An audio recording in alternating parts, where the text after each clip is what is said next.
আচ্ছা এই নরম কেন ফোর্স করতেন না কেন স্যার দৌড়াতে হবে না ও এই জন্যই ফোর্স ছাড়িনি তোমার সে প্যাকেট প্যাকেটে ভরো আপনি এখন কত কিছু ধরলেন এটা হ্যাঁ এ বইকেল ধরে হচ্ছে বইকাল ধরে খুঁজতেছে হ্যাঁ বইকাল ধরে এই যে যাবো মুয়াদ্দাই দেখি সরি অনেক সময় অনেক কিছু হয়ে যায় হতেই পারে তাই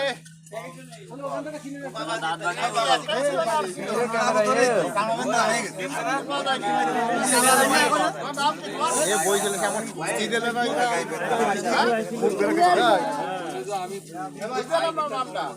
এটা কোথায় নিয়েছেন এ ভাই